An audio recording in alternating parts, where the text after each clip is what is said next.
Le média à la place de CNews ou BFM? Oui ou non? Rendez-vous sur tnt.lemediatv.fr. Salut à toutes et à tous, et merci de regarder ce nouvel opus de l'œil de Moumou, la chronique média de Mourad Guichard. Mourad Guichard, on ne le présente plus, c'est un journaliste indépendant qui pose sur notre paysage audiovisuel et médiatique un regard tranchant, vif, acéré et qui épingle ses petites et ses grandes dérives. N'hésitez pas non plus à aller sur tnt.lemediatv.fr pour nous soutenir alors que nous nous préparons à aller défendre notre dossier devant l'Arcom pour avoir une fréquence TNT.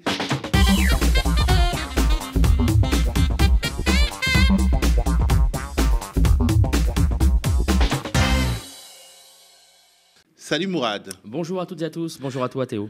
Comme le veut la tradition, on commence par les tops et les flops, mais avant ça, une tradition que tu as instituée, le préambule. Oui, un petit préambule, alors assez bref. Alors le premier préambule, c'est vraiment, je présente mes excuses à toutes et à tous.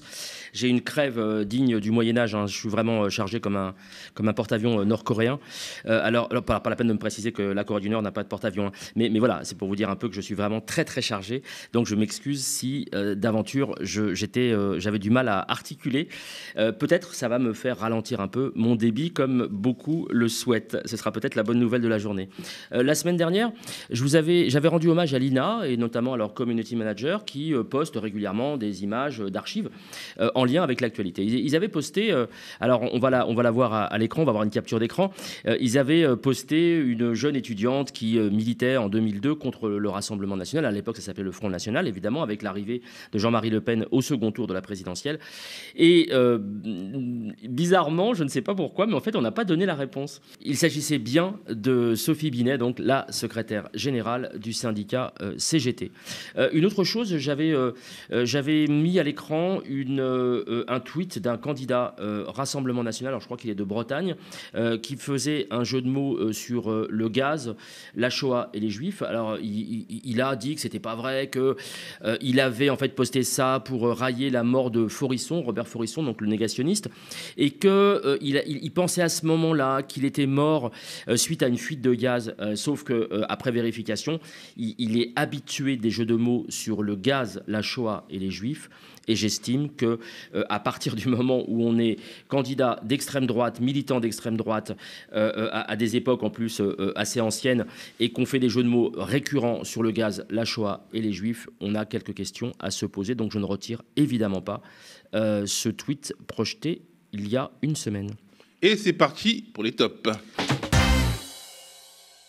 Un revenant qui avait quitté la vie politique après sa défaite, justement, en 2002, c'est Lionel Jospin, qui va se retrouver, alors toujours avec ce côté un peu janséniste, ce côté complètement posé, jamais un mot plus haut que l'autre. Il va se retrouver face à notre ami Benjamin Duhamel, qui va lui sortir pour la énième fois son obsession sur l'antisémitisme présumé de LFI, de Mélenchon et ainsi de suite.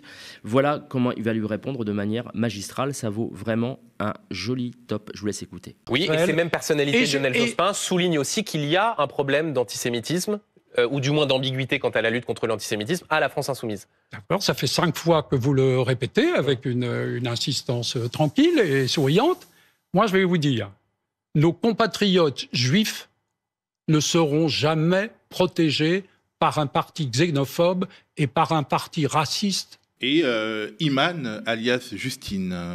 Oui, alors c'est tout à fait surprenant, mais on a parlé la semaine dernière de l'entrisme de nos amis de Bolloré, enfin les amis et les serviteurs, les servants de Bolloré. Je pense évidemment à Hanouna, qui a encore pour une semaine, enfin quelques jours encore, qui a une émission quotidienne sur Europe 1, où il invite tout ce que compte tout ce que compte d'extrême droitisation du paysage politique français. Et là, il y a une jeune femme qui s'appelle Justine, donc qui va appeler pour passer dans l'émission d'Hanouna. Alors on se demande pourquoi vouloir à ce point-là aller dans une émission d'extrême droite, mais enfin bon, c'est son choix. Et elle va réussir à passer à l'antenne, Justine, parce qu'elle a caché effectivement son véritable prénom. Je vous laisse écouter. Macron, et je sais qu'avec votre aide, j'aurais pu être entendue. Bah, vous avez l'occasion aujourd'hui, donc allez-y, j'ai bien fait de venir à la radio, au moins comme ça je vous aurais eu au téléphone. Allez-y Justine. Alors déjà, pour commencer, parce que je vais être honnête avec vous, c'est que je m'appelle Iman. Pardon. Alors, mais Iman, mais il n'y a aucun problème. Hein.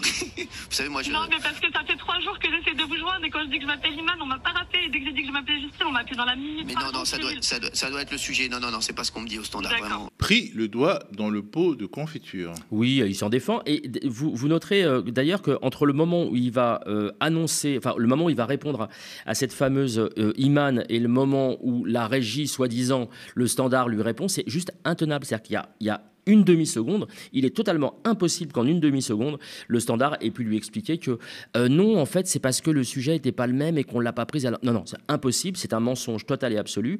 Et je vous demande juste de revoir cette séquence. Vous verrez que Hanouna, évidemment, veut se défendre d'être raciste et de mener une campagne raciste, ce qui est le cas. Et donc, il va tout utiliser, y compris le mensonge, pour se dédouaner. On se débrouille comme on peut. Et stupeur et tremblement, tu as donné un top à Thibaut InShape. Oui, Thibaut. T'as envie qu'il t'offre des heures de coaching gratuites ? Très honnêtement, j'en aurais largement besoin.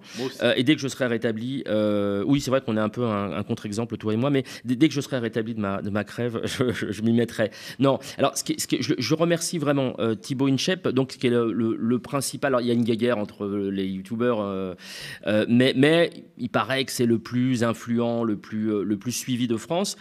Il est très à droite, voire même un peu plus. Et je le remercie et je lui donne un top parce qu'il a fait un aveu sur la condition des gens justement très à droite. Et il avoue très tranquillement qu'il pense d'abord à sa gueule et qu'il n'est pas humaniste pour un rond. Et il le formule de cette manière. Je vous laisse écouter. Je vous pose la question, vous êtes de droite, vous ? En vrai, en toute honnêteté, je pense être plus de droite, effectivement. Hein. Déjà, je suis chef d'entreprise, donc forcément, moi, dans l'isoloir, je pense à mon intérêt propre, tu vois, et celui de mes proches. Donc, effectivement, je pense que je peux me considérer plus de droite. Ouais. Mais humain, avant tout, tu vois, humaniste, j'irai pas jusque-là. À sa décharge, c'est un bodybuilder. Enfin bon, il a des gros biceps, des cuisses, machin, bidule. Je pense que le sang ne peut pas tout irriguer et que il y a un choix à faire entre le cerveau et les muscles. Le choix a été fait visiblement le concernant. Alors Mourad, tu vas t'attirer les foudres d'une partie des personnes qui travaillent leur corps et qui sont de gauche et qui finalement considèrent que à gauche on a tendance à mépriser les muscles, le corps, la bonne santé, alors que quelque part c'était également quelque chose qui relevait de la condition ouvrière. Ça relève également de la bonne santé, d'une manière finalement d'aller mieux sans s'adonner à la chimie à 100%. Donc voilà, je pense à certains d'entre eux et notamment certains twittos qui développent vraiment cette pensée du bodybuilder de gauche, si on peut dire, et tu auras des problèmes. Non, pas du tout, parce que là, je fais un esprit sain dans un corps sain, ça existe, heureusement. J'espère que ça existe, notamment, comme tu le dis, à gauche. Là, je dis juste que son sang, à lui, a fait un choix d'irriguer ses muscles plutôt que son cerveau, mais c'est pas le cas, évidemment, pour tout le monde. Et vive le sport sur Média TV, vive le sport sur France Télévisions, et vive le sport en général. Alors, tu adresses un top à Jean-Pierre Mignard, l'avocat Jean-Pierre Mignard, qui était un compagnon de route de François Hollande et d'Emmanuel Macron, mais qui s'est distancié très nettement d'Emmanuel Macron ces dernières années. Oui, alors il faut vraiment le suivre, notamment sur les réseaux sociaux. Il est vraiment posé, il prend beaucoup de recul, il essaie d'analyser les choses. Et là, il se retrouve face à qui ? Face à Eindhoven. Dans 28 minutes sur Arte. On se demande encore pourquoi ce personnage, donc qui dit qu'il allait et qui va sans doute voter pour le Rassemblement national à 19h59 face à la gauche. Pourquoi continue-t-on d'inviter ce personnage qui est creux, qui n'a absolument aucune légitimité ? Et là, Jean-Pierre Mignard va le recadrer de manière assez remarquable. Je vous laisse écouter cet extrait. Jean-Pierre Mignard, l'antisémitisme d'atmosphère. Est-ce que vous êtes d'accord avec cela à propos de la France insoumise ? Écoutez, moi, je suis juriste. Donc l'atmosphère, je ne sais pas ce que c'est.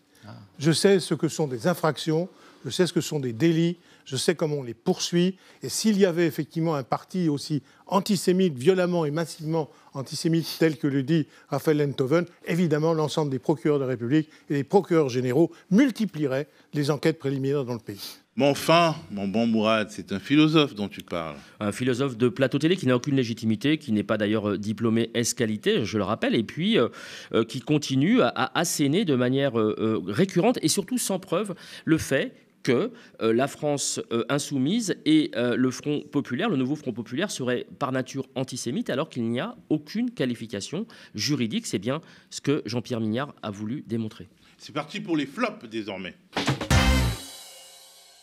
Qui est tombé dans la piscine cette semaine? Eh bien, de manière régulière, ça va être CNews qui va découvrir que finalement l'économie, alors qu'elle est expliquée de manière absolument simple, voire simpliste par Alexandre Ouizille, qui est sénateur socialiste, qui évidemment est là pour le Front populaire, pour le nouveau Front populaire, il va expliquer simplement, et vous allez l'entendre, que c'est équilibré, c'est-à-dire qu'il y a des recettes et il y a des dépenses, et qu'en face de chaque dépense, il y a des recettes. Il va l'expliquer de manière complètement simple, et simplement le confrère de CNews, si on peut parler de confrère, va expliquer à ses téléspectateurs qui sont suffisamment débiles pour ne pas comprendre cette simple règle économique de base. Je vous laisse écouter. Si vous me permettez juste un point là-dessus sur le déficit, parce que c'est un sujet important. Nous, tout est financé. C'est-à-dire que nous n'avons même pas compté sur la croissance économique pour financer nos dépenses. Nous avons mis en face de chaque dépense nouvelle une recette nouvelle. Donc nous ne pouvons pas, c'est même pas de la politique que je fais, c'est une relation comptable. Lorsqu'on met autant en dépenses que recettes, le déficit n'augmente pas. C'est un fait. C'est un fait comptable. Vous voyez, c'est un peu technique peut-être aussi. C'est pas technique. Je pense que tout le monde peut comprendre que quand la recette égale la dépense, évidemment la dette n'augmente pas. Tu épingles Anne Sinclair, la présentatrice vedette, l'ancienne présentatrice vedette. Oui, de 7 sur 7, donc la fameuse émission de débat politique sur TF1, à l'époque où c'était encore public, je crois. Lors de notre 20e siècle. Oui, un temps que les moins de 20 ans ne peuvent pas connaître. Alors, Anne Sinclair, donc, qui refusait à l'époque d'inviter Jean-Marie Le Pen sur son plateau, c'était sa seule règle, sa seule base. Elle disait, je n'inviterai pas Jean-Marie Le Pen pour des raisons, évidemment, d'antisémitisme. Elle a vraiment changé. Elle a changé du tout au tout. Et aujourd'hui, elle se retrouve, alors vous allez voir la capture d'écran de son tweet, elle va faire la promo d'un site qui s'appelle Bloquons-les, qui va pointer à la fois les candidats aux législatives RN et ceux de la France Insoumise, uniquement. Pas Renaissance, pas ceux qui sont accusés ou rendus coupables d'avoir frappé leur conjointe, par exemple, ou d'avoir frappé à coup de casque l'un des collègues. Non, ils vont juste cibler LFI et le RN. Et dans LFI, ils vont utiliser des choses absolument abjectes dont on a parlé la semaine dernière, notamment sur Amal Bentounsi, c'est-à-dire qu'ils vont sortir des fake news. Et tenez-vous bien, donc non seulement a fait la promo de ce site, mais évidemment, tous les gens qui ont palpé le fameux fonds Marianne, les 2,5 millions d'euros consacrés suite à la mort violente, à l'assassinat de Samuel Paty. Donc ces gens-là, ils vont tous retweeter avec un petit air un peu léger et sympa en disant « Ah là là, regardez, c'est une bonne initiative, je vous conseille d'aller voir. » En fait, c'est un ramassis de cochonneries, de poubelles mal nettoyées. Et surtout, ça a été liké et retweeté par Rudi Reichstadt, le soi-disant chevalier anti-complotisme, qui tient un site contre les complotistes. Conspiracy Watch. Absolument. Et qui lui-même va rentrer et va faire la promotion de ce site complotiste. Donc c'est absolument hallucinant. Et en plus de ça, il va y avoir une interaction, vous pouvez aller voir, c'est sur les réseaux sociaux, il n'y a pas de secret, entre Caroline Fourest, Enthoven évidemment, qui vont y aller, et puis Anne Sinclair, et va interagir avec Tristan Banon, donc de Franc-Tireur. Tristan Banon qui avait été accessoirement, qui dit avoir été agressé par Dominique Strauss-Kahn, je la trouve pas... Qui était l'époux d'Anne Sinclair. Voilà, je la trouve pas super rancunière par rapport au silence d'Anne Sinclair à cette époque. L'émission C'est l'Hebdo a retenu ton attention. Oui, C'est l'Hebdo. Alors tout ce qui est C, moi, ça commence à me faire un peu flipper. C'est à vous, c'est ce soir. Ouais, c'est ce soir, c'est politique et compagnie. Ça commence à me faire un peu flipper parce que notamment sur le choix des invités, ils sont un peu spéciaux. Ils invitent des gens qui n'ont pas de légitimité. Je le redis, je suis désolé de me répéter, mais c'est une vérité. Nous sommes en campagne, ça a d'autant plus d'importance, et puis une campagne primordiale et essentielle, me semble-t-il. Et là, ils vont nous refourguer, face à Mélenchon, ils vont nous refourguer une patronne. Alors, vous savez, c'est la petite patronne de PME, de je sais pas quoi, voilà. La patronne de PME qui est l'incarnation du bon sens. Exactement. Et du terrain. Voilà, qui gère sa boîte comme un père de famille. Enfin, vous connaissez la chanson. Et là, elle va se retrouver à commenter le programme du Rassemblement national, et en l'occurrence le profil de Marine Le Pen. Je vous laisse écouter et puis on en parle juste après. Mais chez certains patrons, ce changement de pied n'est pas vu comme une faiblesse, bien au contraire. Je pense que le RN était plus convaincant clairement que les autres. On dit partout dans la presse, oui, ils sont nuls, ils reviennent sur leur programme. Mais tant mieux. Quel parti politique est sérieux s'il ne tient pas compte de la conjoncture et de l'état des finances pour adapter son programme? Moi, je salue votre courage parce que d'abord, vous avez une conviction intacte. Et ça, c'est fondamental. Avoir une conviction intacte. On sait qu'on réforme, je le sais moi-même, que par énergie. Et que c'est ça qu'il faut absolument. Donc, en tout cas, ce sont deux qualités que vous avez. Merci infiniment d'être venu. Peut-être que la prochaine fois, on vous recevra en tant que président de la République. Alléluia. Voilà, comme vous l'avez vu, grâce au montage signé Détox Info, qui est un site et un compte surtout Twitter, qui a mis en parallèle effectivement le fait que cette brave petite patronne sympathique s'appelle Sophie de Menton, qu'elle est archi connue. Elle a même été virée des grandes gueules de RMC. Alors, se faire virer des grandes gueules, il faut vraiment y aller gaiement, hein. Elle s'était fait virer pour avoir dit, en gros, que la victime de DSK, donc la fameuse femme de ménage, en fait, c'était la chance de sa vie d'avoir été violée, puisqu'elle a touché X millions d'euros, ce qui est juste complètement hallucinant, enfin X millions de dollars, ce qui est juste complètement hallucinant. Donc ça lui a valu de se faire virer des grandes gueules. Et comme vous l'avez vu sur cet extrait, c'est une très très bonne copine de Marine Le Pen, et donc forcément, elle va aller dans son sens. Et ça, évidemment, en direct, Jean-Luc Mélenchon ne le sait pas forcément. Et donc, il y a tromperie sur la marchandise, et je trouve ça assez regrettable de la part du service public. On parle toujours du service public avec France Info.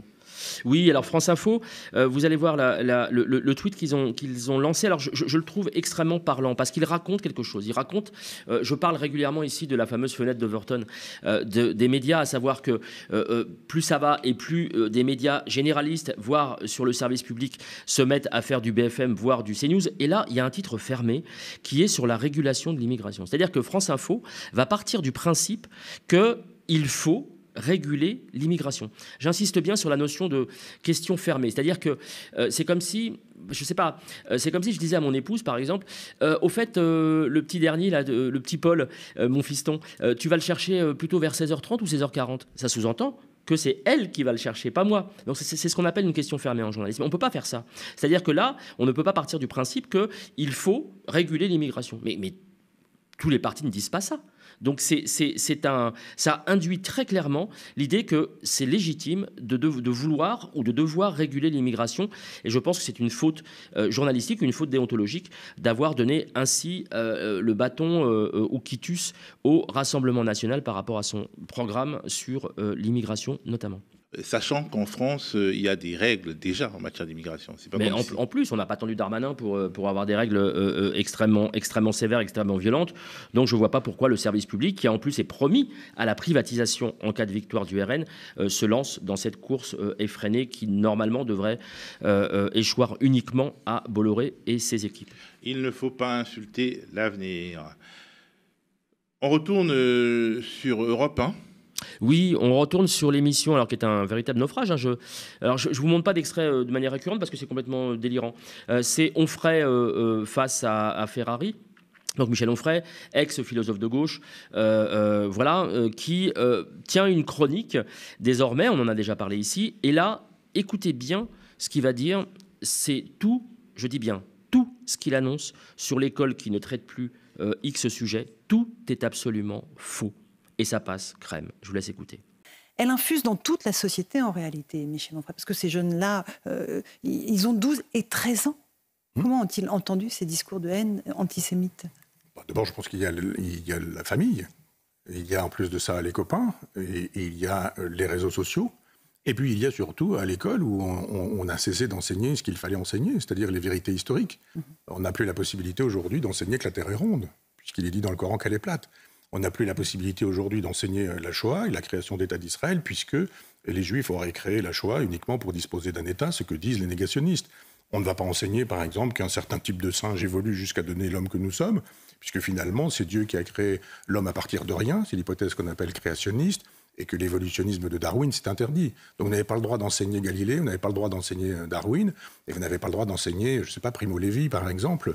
Et donc évidemment, vous allez fabriquer des gamins dont le cerveau sera vide et creux, et qui sera facile de remplir avec ce qui sera con. Alors j'ai une proposition à faire à Michel Onfray, c'est potentiellement de lui-même retourner sur les bancs de l'école pour apprendre les programmes et revoir les programmes et se rendre compte qu'il dit absolument n'importe quoi. Et tu as épinglé également BFM TV. Oui, BFM, parce que ils font la promotion d'un vieux dinosaure du Parti socialiste qui a fait que son parti a eu une candidate qui est arrivée, qui a peiné à atteindre les 1,7% de la présidentielle.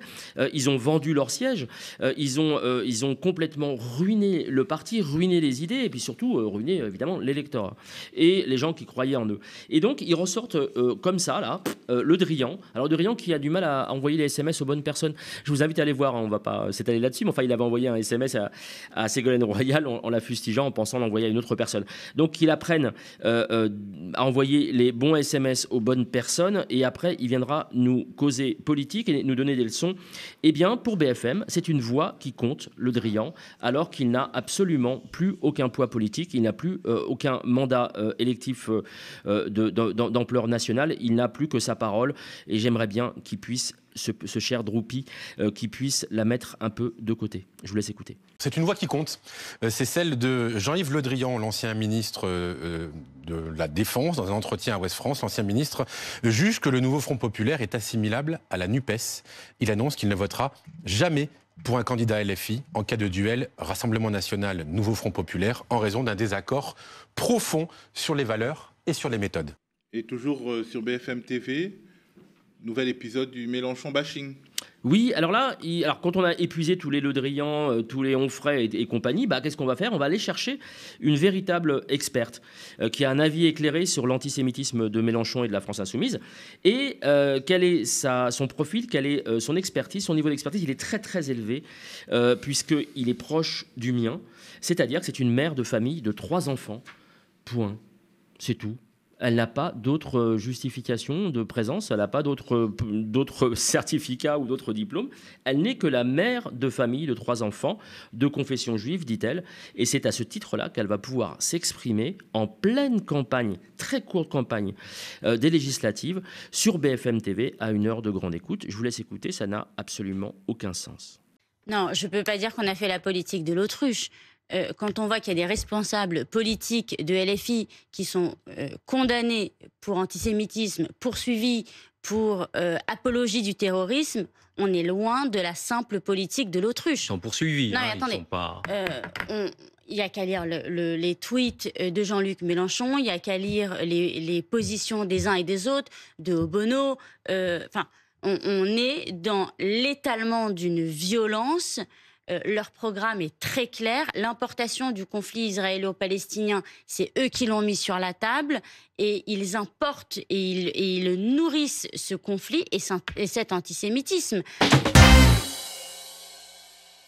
Et justement, ton microscope cette semaine est consacré à la folie qui s'est emparée des médias mainstream et que tu résumes par la formule désormais célèbre, plutôt Hitler que le Front populaire. Qu'est-ce qui te fait penser que cette campagne, cette très courte campagne, est comme habitée par un désir d'extrême droite dans le paysage audiovisuel et médiatique ? Parce qu'il m'a suffi de regarder, d'observer pendant plusieurs heures, pendant plusieurs jours, depuis la semaine dernière, quasiment, alors je le dis ou je l'écris parfois, mais on boucle généralement cette chronique le mardi soir. Elle est diffusée le mercredi soir et quasiment le mercredi soir, la chronique pour la semaine suivante est quasiment bouclée tellement ça tombe. C'est incroyable. Je n'ai jamais vu ça. J'en parlais avec l'un de mes chers confrères, Michel Soudet de Politis, voilà, qui confirmait, qui est un peu plus âgé que moi, enfin qui est plus mûr que moi, qui confirmait qu'on n'avait jamais vu ça. C'est-à-dire jamais. Moi, je suis les élections les élections principales présidentielles et législatives depuis 88. Je crois que c'est même ma première élection, je n'ai jamais vu ça. C'est-à-dire jamais vu un tel consensus pour non pas proposer, non pas partager, échanger, mais vraiment aller à la charge la plus complète, la plus absolue, contre, en l'occurrence, les partis de gauche et en particulier la France Insoumise. Je vais revenir à ma queen, Ruth Elkrief, qui déjà la semaine dernière avait un peu perdu les pédales. Là, c'est complètement délirant, on l'a complètement perdu, mais vraiment. On va la voir, c'est un tout petit peu long, donc je vais proposer qu'on la coupe en deux séquences distinctes. Vous allez voir, on n'est plus du tout dans le journalisme engagé, on n'est plus dans l'éditocratie, pardon, on n'est plus dans quelque chose de partisan, on est littéralement, et je renvoie à un débat qu'on a eu ici, on est dans quelque chose de militant, c'est plus du journalisme du tout, ça ne ressemble plus à du journalisme, ça n'a plus la couleur ni la saveur du journalisme, je ne sais pas exactement comment le qualifier, j'ose espérer que ça n'a pas de rapport avec une forme aboutie de séparatisme ou de communautarisme qui serait acceptable, mais en tout cas, écoutez la haine et la hargne dont elle fait preuve à l'antenne à propos toujours de la gauche. Ce que nous explique Dany, que j'aime beaucoup, il le sait, c'est que le nouveau Front populaire ne veut pas gagner ou ne peut pas gagner finalement. C'est ce qu'il nous dit. Mélenchon ne va pas gagner, il ne risque pas d'être majoritaire. Bon, je lui rappelle que quand même, quand on fait une élection, on essaye de gagner. Et par ailleurs, à l'intérieur du nouveau Front populaire, ils ont 230 investitures dans lesquelles il y a 40% de circonscriptions bonnes, dont un certain nombre de sortants, alors que les socialistes en ont 175, seulement 27% d'entre elles sont des gagnantes. Donc, et hier, sur ce plateau, Manuel Bompard nous a pas caché qu'il espérait bien que ce serait Jean-Luc Mélenchon le Premier ministre de cette alliance. Donc, croire et dire qu'il n'y a pas une volonté de LFI de gagner ou de l'emporter, et même déjà de la France Insoumise. Mais non, mais enfin, ça m'étonne de Dany, c'est de la naïveté, c'est de la naïveté. Peut-être que Raphaël Glucksmann l'a, mais Dany, je suis surprise. Donc c'est de la naïveté. En l'occurrence. Ensuite, je voudrais juste vous citer ça. C'est une tribune dans Le Monde de cet après-midi qui est quand même très choquante, puisqu'ils expliquent dans ce papier de Aria Halimi et Vincent Lemire qu'il n'y a pas d'équivalence entre l'antisémitisme contextuel, populiste et électoraliste utilisé par certains membres de la France Insoumise et l'antisémitisme fondateur, historique et ontologique du Rassemblement national. Ça continue comme ça pendant plus de 3 ou 4 minutes, je crois. C'est très très long en fait. Et elle ne va pas être interrompue du tout. Je crois même qu'il y a une espèce de jouissance, de plaisir de la part des animateurs autour du plateau, de la voir comme ça, éructer, se lâcher, et vous allez voir, ça va monter. Et elle va même demander aux gens de se taire pour la laisser terminer. Et donc, on est dans un discours de propagande et plus du tout dans une analyse politique. Je vous laisse regarder la deuxième partie. Parce que maintenant, on série, vous voyez, les antisémitismes. Il y en a qui sont acceptables, il y en a qui ne sont pas acceptables. Il y en a qui sont ontologiques, il y en a qui sont contextuels. Non, je finis. C'est inacceptable. C'est inadmissible. C'est inadmissible. On ne série pas, on ne dit pas il y a des bons et des mauvais antisémites. Ça suffit. Ça suffit. Ça suffit. Ensuite, excusez-moi, je finis, pardon. Quand vous avez dit tout d'un coup, c'est plus tout sauf le RN, mais c'est tout sauf LFI. C'est pas tout d'un coup. Ça fait 8 mois qu'on le dit. Ça fait 8 mois et pas le RN. On dit LFI multiplie les provocations, les dérapages et les horreurs. Ça fait pas 3 jours. Et Raphaël Glucksmann, le premier, en a été la victime. Donc, on ne découvre pas l'histoire. Et pourtant, il y a cette alliance contre nature, à mon avis, et qui est un problème, donc qui me met très en colère, en effet. Et également sur France Info qui est plutôt modéré comme chaîne d'info par rapport à BFM qui suit finalement CNews, rien ne va plus. Non, on revient... On en a déjà parlé ici, à Alix Bouillaguet, donc de France Info, qui se retrouve face à Clémence Guettet, qui a déjà eu maille à partir avec des journalistes du service public, qui avait été traité quasiment d'antisémite. Et là, on va avoir une réflexion qui est très proche du PMU. C'est-à-dire que la seule question qui va être intéressante pour Alix Bouillaguet, ça va être de savoir qui va devenir Premier ministre, alors que personne n'en sait rien. Et très honnêtement, quand on est journaliste politique, alors je change de casquette, mais quand on est journaliste politique, on s'intéresse plutôt au programme. Et on se dit que si, par exemple, la gauche passe, si le nouveau Front populaire passe, l'important, c'est que le programme soit mis en place, soit mis en musique. Par qui on s'en moque éperdument. Un homme, une femme, de quelque parti de gauche que ce soit, ce n'est pas le sujet. Et c'est pareil pour le Rassemblement. C'est une partie du sujet, mais c'est pas tout le sujet. C'est une toute petite partie du sujet. Sinon, on rentre dans le PMU, c'est-à-dire miser sur le cheval gagnant. Ça, c'est valable pour Dédé, qui est en bleu de chauffe au bar tabac du coin et qui attend la fin du film, en buvant sa bière et en sortant des insanités. C'est pas le rôle d'une journaliste du service public. Et c'est ce qu'elle va faire face à Clémence Guettet. Alors, je vous propose ce petit montage. Je vous ai juste mis les moments où Alix Bouillaguet va parler, c'est-à-dire la plupart du temps où elle va couper la parole à Clémence Guettet, qui garde son calme, et vraiment je la félicite parce que je ne sais pas comment elle fait, mais ça montre vraiment de nouveau une hargne absolue qui n'a plus rien à voir avec le journalisme politique et le journalisme d'information. Je vous laisse écouter. Oui, mais on voit Jordan Bardella, on voit Gabriel Attal, chacun a son Premier ministre. Chez vous, c'est qui? Mais il est candidat, Jean-Luc Mélenchon, pourquoi pas le dire clairement? J'y arrive, madame. Mais Jean-Luc Mélenchon, excusez-moi, je reviens à Jean-Luc Mélenchon. François Hollande, il dit qu'il faut qu'il se taise. François Hollande, il dit Jean-Luc Mélenchon doit se taire. Les crispations au sein de la gauche, c'est un épouvantail, Jean-Luc Mélenchon, aujourd'hui, au sein de parmi vos partenaires. Et chacun des gens un paratonnerre ou un épouvantail qui veulent marcher quand on entend Fabien Roussel qui affirme qu'une éventuelle... Bouillaguet, si ma réponse ne vous intéresse pas, je ne vous la fais pas. Je termine, mais parce que vous me refaites tout le match. Vous me dites que Jean-Luc Mélenchon il est en pointe. Or, il est quand même détesté en son camp. Clémentine Autain, elle dit il ne faut pas que ce soit lui. Fabien Roussel, elle dit qu'une éventuelle entrée à Matignon n'a jamais fait l'objet d'un accord du 22% à l'élection Front Populaire. Oui, mais on est 2 ans plus tard. Jean-Luc, d'accord. Donc pour vous, c'est le meilleur candidat. Je dis aux autres de faire la même chose et de faire mieux. Raphaël Glucksmann. Est-ce que ça serait un bon candidat, Raphaël Glucksmann? Raphaël Glucksmann, je vous pose une question simple. Il est le préféré des Français, 27% dans le baromètre Ipsos pour la Tribune dimanche. Il est bien devant Jean-Luc Mélenchon qui est à 20%. Est-ce que ce serait un bon Premier ministre? Est-ce que vous êtes d'accord, Madame Bouillaguet, pour dire que parmi les Français, il y a donc des Français de droite? Il y a donc des Français qui ne votent pas à gauche. Je n'ai pas d'intérêt. Non, mais vous répondez pas à ma question. Mais si, au-delà de ça, est-ce que c'est un bon candidat? Pas développer mon propos. J'ai bien compris que Jean-Luc Mélenchon, c'est un bon candidat, mais est-ce que Raphaël Glucksmann, il a aussi ses chances et vous dites pourquoi pas lui? Je pense que nous aurons cette discussion collective en temps utile. À sa décharge, on pourrait dire « Oh là là, qu'elle est mordante, qu'elle est pugnace, cette journaliste, cette Alix Bouillaguet. » Ben non, en fait, pas du tout. Et on en avait parlé ici, mais on va remontrer cet extrait parce qu'il est tout à fait parlant. Elle n'est pas comme ça avec tout le monde. Et notamment, lorsque un député RN tient des propos ouvertement racistes, c'est-à-dire qu'il parle, c'est pas un avis, c'est pas un programme, il parle des Français de papier. C'est un propos ouvertement raciste. Non seulement elle va acquiescer, mais en plus, elle va l'accompagner à tel point que le député en question va être surpris du fait d'être accompagné par cette journaliste et va même marquer un tout petit temps d'arrêt pour la remercier. C'est totalement hallucinant. Je vous laisse écouter. Qui ont des papiers français mais qui n'ont pas le cœur en France, qui n'aiment pas notre République. Ils sont français, on fait mais ça avec. Ça veut dire que, oui, comme vous dites, mais... Effectivement, c'est fort de café.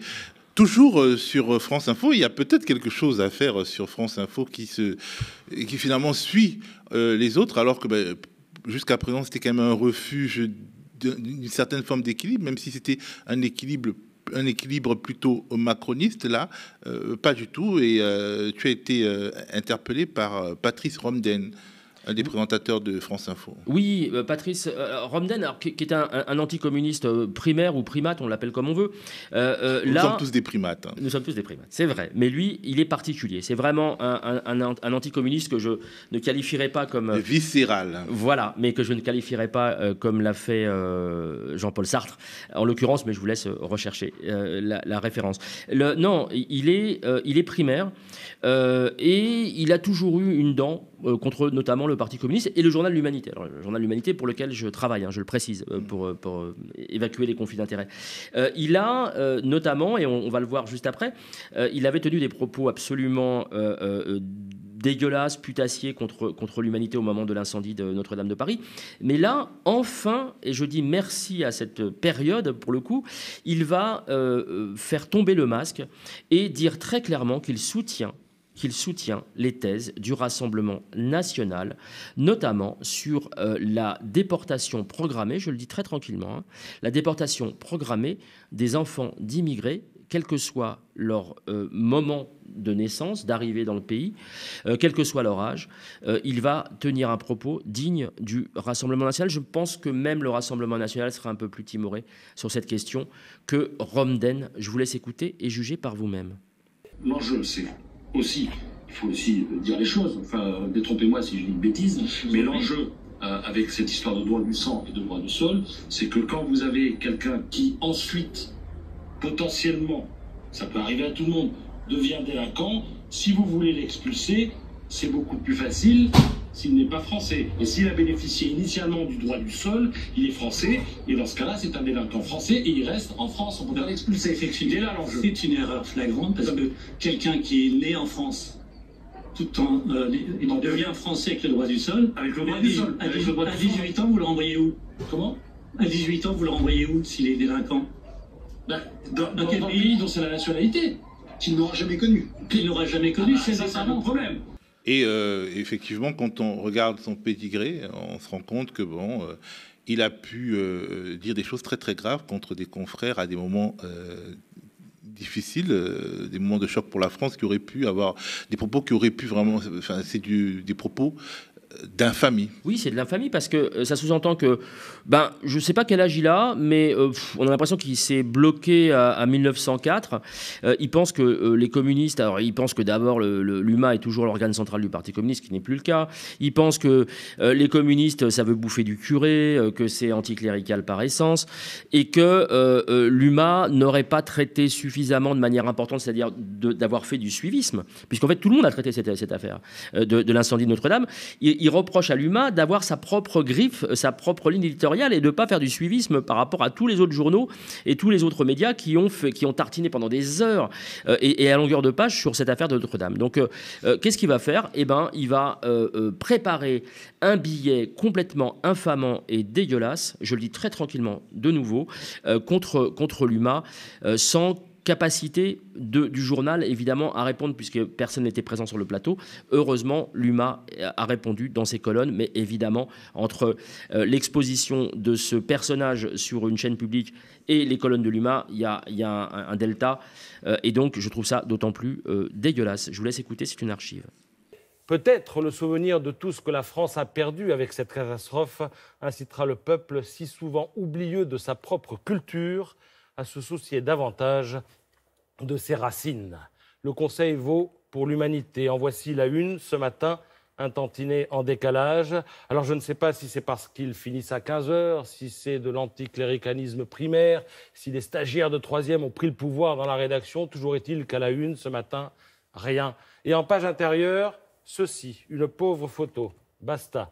La photo du jour, nous dit l'humanité. En fait, chers confrères, ce n'est pas la photo du jour, c'est l'actu du jour. Et ce matin, je me demande comment on peut à ce point passer à côté de son métier, de son époque, de son histoire, de son pays, de son âme. Comment on peut à ce point être à côté de ses pompes. D'autant plus qu'on le rappelle, Mourad, l'UMA est tenu par ces délais de bouclage qui sont des délais. L'UMA boucle beaucoup plus tôt que les autres quotidiens. Oui, à l'époque c'était le cas. Maintenant c'est un peu plus tard justement pour éviter ce genre d'écueil. Mais enfin, c'était pas, ça restait un tragique fait divers qui ne racontait pas plus que le fait qu'il y a eu un incendie. C'était pas terroriste, c'était pas quelque chose de volontaire. Donc je veux dire, c'est complètement fou d'imaginer que ça puisse avoir ça nécessite la une d'un journal comme l'Humanité qui titrait en plus ce jour-là sur l'école. Ça me semble un tout petit peu plus important qu'un regrettable, très regrettable fait divers qui a touché Notre-Dame, qui va d'ailleurs être bientôt inauguré et rétabli grâce aux milliardaires que vous connaissez. Mais enfin, la thèse ici, c'est quand même la thèse de l'ennemi intérieur qui n'aime pas la France, en fait. C'est-à-dire, c'est vraiment la fameuse thèse de l'islamo-gauchisme, finalement. Les communistes qui n'ont pas de patrie et les immigrés ou les binationaux qui n'en ont pas non plus. C'est un des ressorts de l'extrême droite. Absolument, et Romden là-dessus est très fort, puisqu'il parle quasiment de l'UMA et des communistes, donc par extension, qui cracheraient sur les valeurs, sur la France éternelle, sur les valeurs judéo-chrétiennes de la France, enfin bon, et donc qui renieraient leurs origines et qui serait effectivement, comme tu le dis, un parti de l'étranger de facto. À propos d'une fameuse fiche S, une précision apportée par LCI. Ouais, c'est tout à fait incroyable. Alors vous allez voir la capture d'écran. Il s'agit de Raphaël Arnaud, donc qui est un militant antifa assumé. Il n'y a aucun problème là-dessus et moi ça me va plutôt.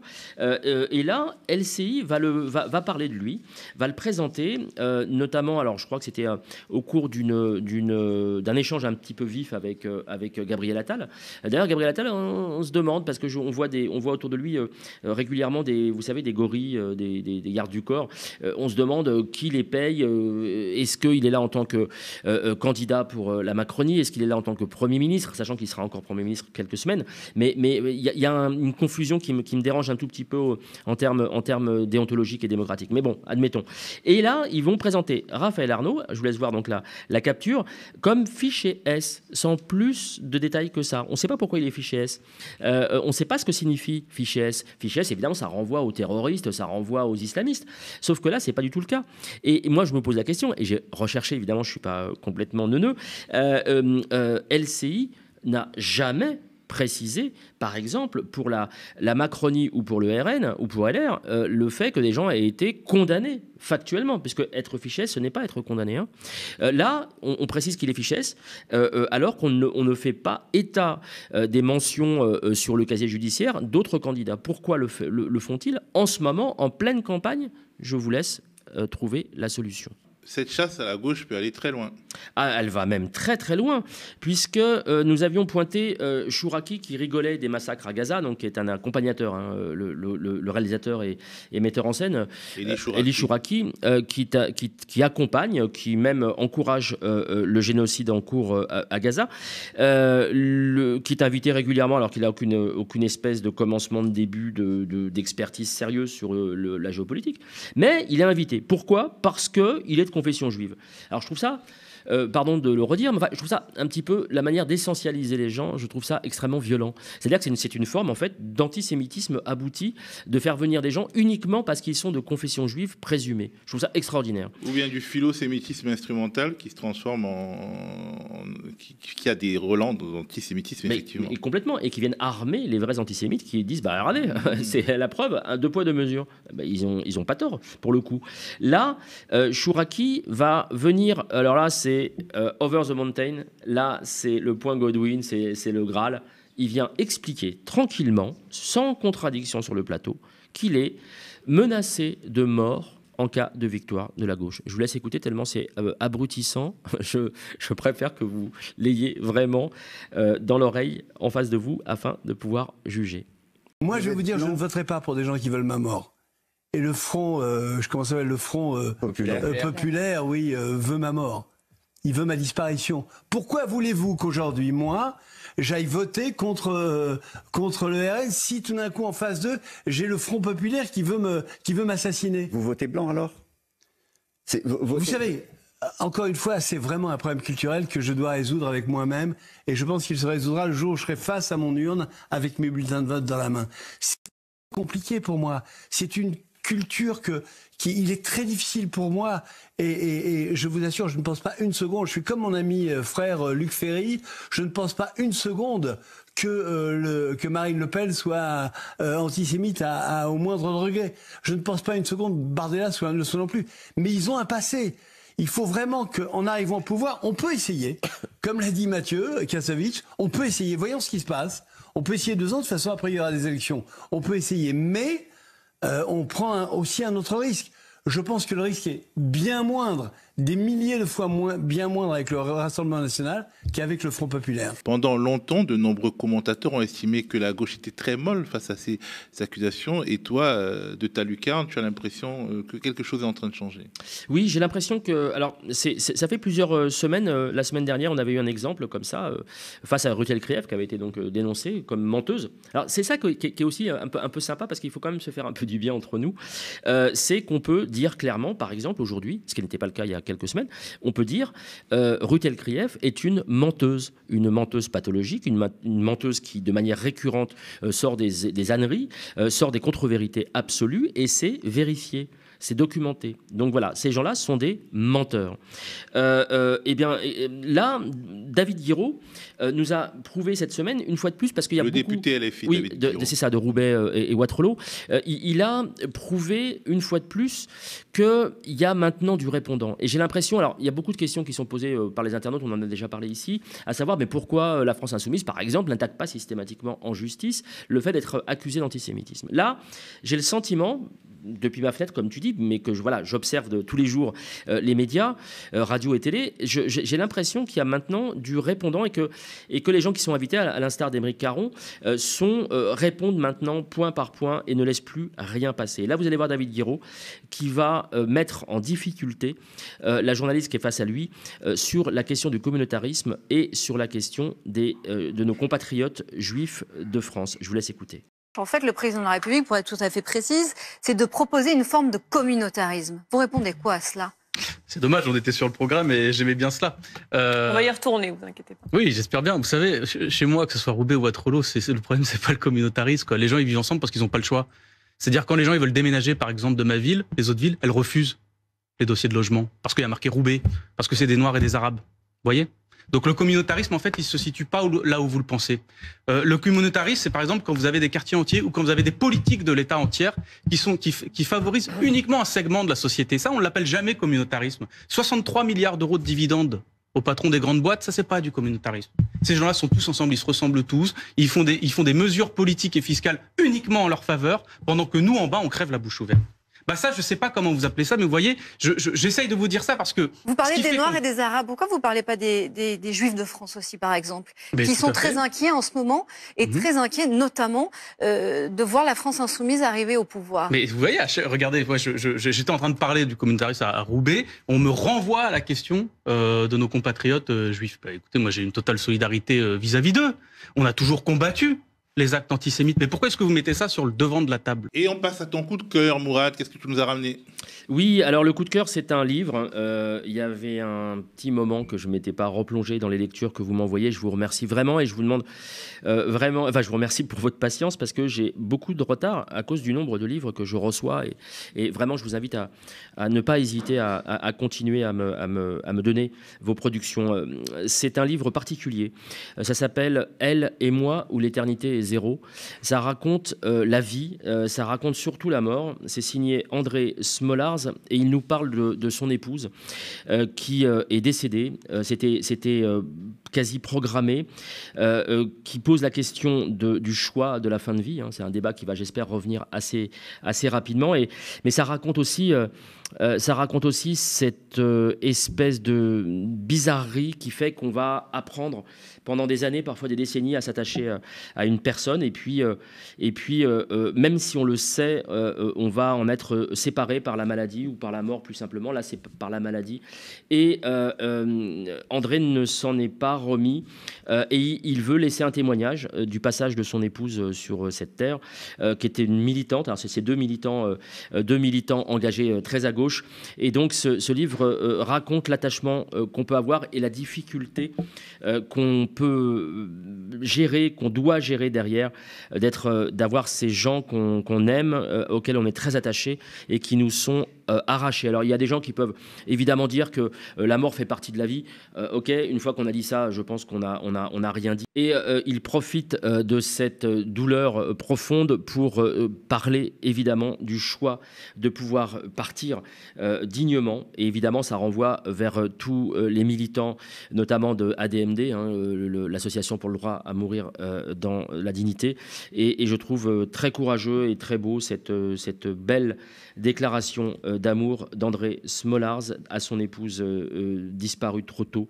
Elle et moi ou l'éternité est zéro. Vous retrouverez évidemment les références sur la page du Média. Et on conclut cet épisode par les remerciements. Oui, alors c'est toujours, je le redis, un grand plaisir. Je vais commencer par du local. J'aime bien démarrer par les circuits courts. Donc ça se passe ici, à Montreuil. Et c'est Leïla et Ossine d'une brasserie que j'ai découvert, qui s'appelle Le Beau Marché. Ça se trouve vers la Croix de Chavaux et c'est des gens excessivement accueillants d'une part et d'autre part qui écoutent des musiques vraiment très sympathiques. Donc je vous invite à y aller. Ils sont ouverts jusqu'à très tard et vraiment l'accueil est magnifique. Il y a Ahmed de Casa, un autre Ahmed, Twice 2, même s'il ne veut pas par modestie qu'on le cite, mais je le cite quand même. Il y a Didier de Carrière, c'est un retraité CGT. Michael que j'ai croisé pas loin d'ici, nous sommes pas très loin de la du siège national de la Confédération de la CGT. Et donc Michael de la Fédé Commerce qui habite à Saint-Brice. Il y a Mohamed, alors qui nous a envoyé plusieurs messages, notamment via les réseaux sociaux, je pense à Instagram. Et Mohamed, alors qui est de Tabarka en Tunisie et qui a bougé vers Abidjan et qui travaille pour le Brésil. Donc c'est un globe-trotter qu'on salue très chaleureusement. Et je le précise que j'ai transmis l'aimable message à Théo qu'il m'avait demandé de te passer. Maxime B de Grenoble, ainsi que son papa Pascal B de l'Iris, Octet Beau et Tassin Digos Saint-Saturnin, qui est l'époux d'une de nos très très fidèles téléspectatrices, ainsi que Martine D de Halluin et son rejeton Guillaume Deleur de Politis, l'un de nos confrères que je salue très chaleureusement.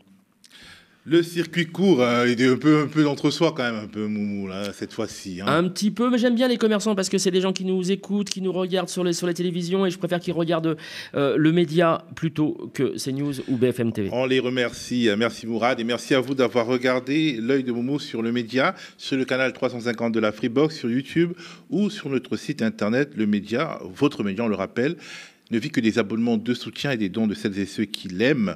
Si vous le pouvez, allez donc sur tnt.lemediatv.fr pour nous soutenir au moment où nous nous préparons à aller devant l'Arcom réclamer un canal TNT. Donnez-nous de la force, donnez-vous de la force, restez connectés aux médias.